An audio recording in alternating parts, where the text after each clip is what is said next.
তোমাদের জন্য আবার একটা বড় ব্লগ নিয়ে চলে এসেছি। তো দেখো একদম ফাল্গুন মাসের শেষে আমরা একটা বিয়ে বাড়ি পেয়ে গিয়েছিলাম, কিন্তু বিয়ে বাড়িতে এসে আমার সাথে ঘটেছে একটা অঘটন।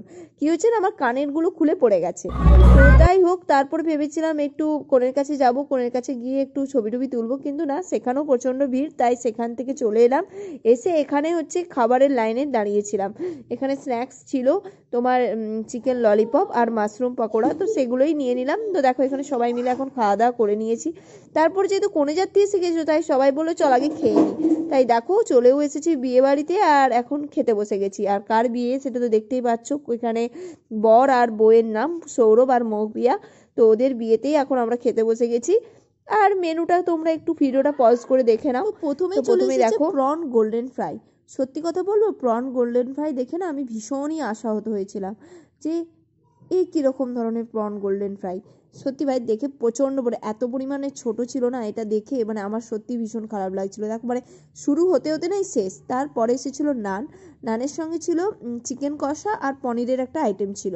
তো এবারে আমি যেহেতু মানে আমি চিকেন কষাটা না বলার আগে ওরা আমার পাতে চিকেন কষাটা দিয়ে দিয়েছিল।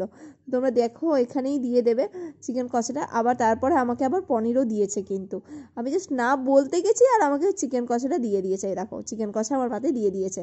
আসলে আমি চিকেন খাই না এমনটা নয়, কিন্তু সেদিন ইচ্ছে করছিল না চিকেনটা খেতে, ভেবেছিলাম একটু পনিরটা ট্রাই করবো। কিন্তু যাই হোক, এরকম বড় বড় অনুষ্ঠান এরকম ছোটো ছোটো ভুল তো হতেই থাকে। তো যাই হোক, আমিও এরকম করে খেয়ে নিলাম।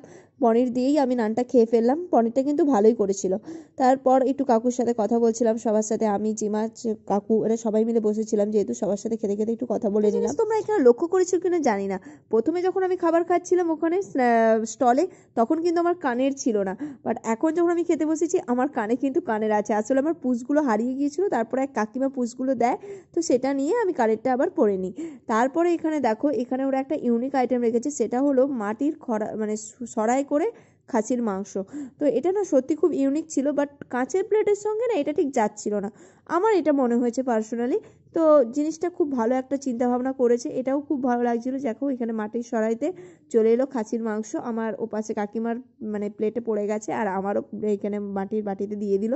তো এটা দিয়ে আমি খাসির মাংসটা হচ্ছে ফ্রায়েড রাইস আর হচ্ছে সাদা ভাত দিয়ে তোমরা খেতে পারো, তো আমি ফ্রায়েড রাইস দিয়ে খেয়েছিলাম।